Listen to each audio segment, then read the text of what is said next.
வணக்கம். Artificial intelligence சொல்லக்கூடிய AI, செயற்கை நுண்ணறிவு. வந்தபோது அப்படி கொண்டாடினோம். நான் பேசியிருக்கேன் நம்ம YouTubeல. ஏஐ வந்துருச்சு. இனிமே எந்த கவலையும் கிடையாது. நான் போய் அமெரிக்கால போய் என்னுடைய கவிதைய அப்படியே இசையா மாத்திட்டேன். நான் மியூசிக் இதுக்கெல்லாம் போல. அருமையா வந்துருச்சு. எல்லாமே ஏஐல பண்ணி குடுக்குது. அப்படி இப்படின்னு சொன்னேன். கங்கை என்பதும் காதல் என்பதும் பொங்கி வருவதால் அழகா, இல்ல புனிதம் என்பதா அழகா? இன்னைக்கு ஏஐ இல்லாம எதுவும் இல்ல.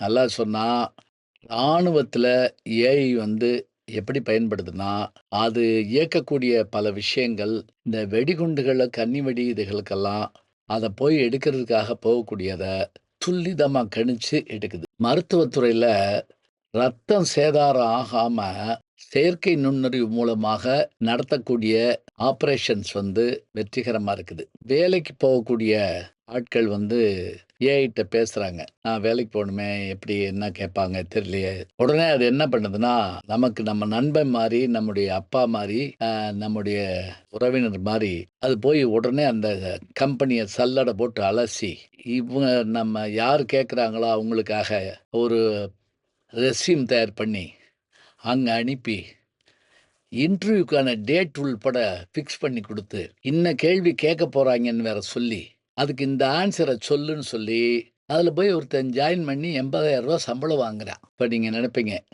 அடே அப்பா! இனி எதுவுமே தேவையில்ல. ஏஐ வந்தா போதும். இப்ப தாங்க நம்ம கவனமா இருக்கணும். இவ்வளவு வந்த பிறகு நினைவு வச்சுக்கங்க, மின்சாரம் ஒளியை தந்தது. ஒரு மின்சாரத்தின் மூலமாக நாம் என்னென்ன செய்றோம்? வீட்டுக்குள்ள வெளிச்சத்த உண்டாக்கிக்கிறோம். வானொலி மூலம் ஒலி கேட்கிறோம். டிவி மூலம் காணொளி பார்க்கிறோம். ரெஃப்ரிஜிரேட்டர் மூலம் நாம உணவுப் பொருள்கள குளிர்ச்சியா வச்சு பாதுகாக்கிறோம். குளிர் நாடுகளா இருந்தா, அதே இதுல ஹீட்டரா யூஸ் பண்ணி அத பயன்படுத்துறோம். வெப்ப நாடுகள்ல ஏசியாவும் அது பயன்படுது. ஒரு மின்சார இதுல இத்தன பயன்பாடு வந்துருச்சு. இது யாரையும் எதுவும் பாதிக்கல. இதெல்லாம் வச்சிருக்கிறோம். 800 அடி ஆழத்துல இருக்க தண்ணி எடுத்து சர்வசாதாரணமா மேலாக அப்படி வீசி எறியுது. அதுல விவசாயம் பிரமாதமா நடக்குது. எல்லாத்தையும் பார்க்குறோம். ஒரு அமெரிக்க இதுல நான் பார்த்தேன். அந்த விவசாயியோட கலிஃபோர்னியால பேசிட்டு இருந்தோம். அவருக்கு 1000 ஏக்கர் நிலம் இருந்தது. அப்ப அவரோட பேசிட்டு இருக்கப்ப, "இவ்வளோ பெரிய இது அது எப்படி தோட்டத்த மெயின்டெயின் பண்றீங்க?" அப்படின்னோனே, சிசிடிவி கேமரா பார்த்துட்டு இருந்தாரு. "இந்த பாருங்க" அப்படின்னாரு. அதாவது ஒரு காட்டுப்பன்றி உள்ள வருது. அது என்ன ஆகுதுன்னா, ஆட்டோமேட்டிக்கா அந்த மின்வேலியில அடிச்சு தூக்கி எறியுது. பார்த்தீங்களா? இப்படித்தான் விவசாயம் பண்ணிக்கிட்டு இருக்கேன். இந்தா இந்த இது பறந்து வருதா, அடுத்த நிமிஷம் அங்கேருந்து இது பண்ணிரும். நான் இங்கேருந்து எல்லாம் பார்த்துக்கிருவேன். 6 மணி ஆகுதா, எல்லா குழாயிலயும் தண்ணி வர ஆரம்பிச்சுரும். சொட்டு நீர் பாசனம் மாரி போயிரும். ஒரு ஆளு 1000 ஏக்கர் விவசாயம் பண்றேன். இப்ப எல்லாம் ஏஐ நமக்கு எல்லாம் செஞ்சு குடுக்குது. பார்த்து சந்தோஷப்படுறோம்.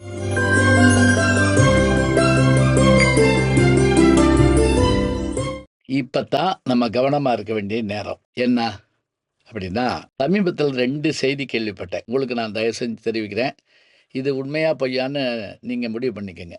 ஒண்ணு என்ன அப்படின்னா, முதல் செய்தி, ஒரு பையன் தேர்வுல குறைச்ச மதிப்பெண் எடுக்கிறான். தோல்வி அடைஞ்சிருவோம்னு பயம் இருக்குது. அப்பா, அம்மா திட்டுறாங்க, சண்டை போடுறாங்க.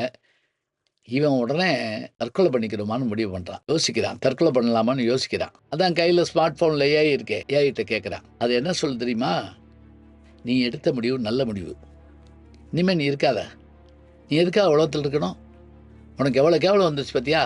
எப்பவுமே ஞாபகம் வச்சுக்கங்க, நம்ம மனநிலை என்னவோ அதுக்கு பார்த்து தான் ஆர்ட்டிஃபிஷியல் இன்டெலிஜென்ஸ் ஆதரவா பேசும். திரும்ப திரும்ப அந்த பையன்ட்ட சொல்லுது, "நீ வேணாம், நீ பாரு." "சரி, நான் எப்படி சாவேன்? எனக்கு சாக தெரியாதே. நான் முன்ன பின்ன செத்தது இல்லையே." "No problem. அதுக்கு வழி இருக்கு. 18 வழிகள்ல நீ சாகலாம்." அப்படின்னு சொல்லி அது வரிசையா இப்படி செத்தேன்னா இதில சாகலாம், இப்படி சாகலாம், இப்படி சாகலாம், இப்படி சாகலாம். இப்ப பயந்து போயி, நான் எங்க அப்பா அம்மாட்ட ஒரு வார்த்தை சொல்லவா? "டேய் முட்டாள்!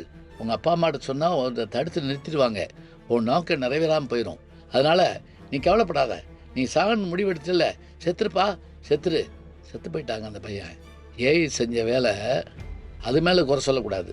இவன் அதுகிட்ட யோசனை கேட்டபோது அது இவனுக்கு ஆதரவாக சொல்லி இது எப்படி கண்டுபிடிச்சாங்க தெரியுங்களா? இவனும் அதுவும் பேசின அந்த இது பதிவானதை வச்சு கண்டுபிடிச்சிருக்காங்க. ஒன்று. இன்னொன்று, கணவன் மனைவிக்குள்ளே சண்டை வந்துருச்சு. வழக்கமாக பெண்கள் அலெக்சாட்ட பேசிகிட்டு இருப்பாங்க. ஒரு படம் கூட, சமுத்திரகனி படம் ஒன்று கூட வந்தது. அதில் அலெக்சா ஒரு கேரக்டராகவே மாற்றி காமிச்சிருப்பாங்க. அது மாதிரி ஒருத்தன் என்ன பண்ணியிருக்கான், மனைவியோட சண்டை போட்டுட்டு இருந்தவன் ஏஐட்ட யோசனை கேட்டிருக்கான், டைவர்ஸ் பண்ணிடலாமா அப்படின்னு.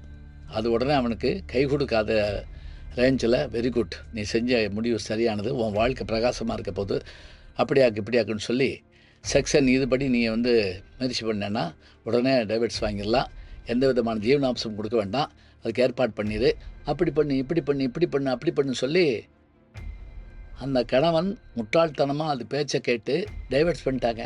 இப்போ இந்த 2 மோசமான உதாரணமாக கூட இருக்கட்டும், இதை வச்சுக்கிட்டு நீங்கள் சரி பண்ணலாமான்னு கேட்காதீங்க. இது 2 ஒரு சின்ன உதாரணத்துக்காக சொல்கிறேன். ஒரு குடம் பாலில் ஒரு துளி விஷம் வந்தாலும் பால் பூரா விஷமாயிராதா? இலை நிறைய சாப்பாடை வச்சு ஒரு ஓரத்தில் சின்ன அசிங்கத்தை வச்சுட்டா அதை சாப்பிடுவோமா நம்ம? கவனமாக இருங்க. எனக்கு தெரிஞ்சு இது யோசனைன்னு நான் சொல்லலை. எல்லாரும் கூட திருப்பி ஒரு பட்டன் ஃபோன் ஒன்று கையில் வச்சுக்கிட்டா, ஸ்மார்ட் ஃபோன் வேணான்னு சொல்லலை, ஸ்மார்ட் ஃபோன் வேணும். ஒரு பட்டன் ஃபோன் ஒன்று கையில் வச்சுக்கிட்டா பேசுறதுக்குங்கிற விஷயத்தை பொறுத்த மட்டும் அதுக்காகத்தானுங்க கண்டுபிடிக்கப்பட்டது. அது போக மற்ற வேலைகள் எல்லாம் அதில் பார்க்கணும் அப்படின்னா தேவையான மட்டும் பாருங்கள். என்ன உள்பட சொல்கிறேன், புத்தகமும் ஸ்மார்ட் ஃபோன் இருந்தால் என் கவனம் முந்தி புத்தகத்தில் போகும். நான் இரவு 2 மணி வரைக்கும் படிச்சிருக்கேன். பட்டிமன்றம் போயிட்டு வந்த பிறகு கூட 3 மணி வரைக்கும் படிச்சிருக்கேன். இப்போ நான் அதே வேலையை இதில் பார்த்துக்கிட்டு இருக்கேன். ஒரு 5 நிமிஷம் மாத்திரம் பார்த்துட்டு அப்புறம் புத்தகம் படிப்போம்.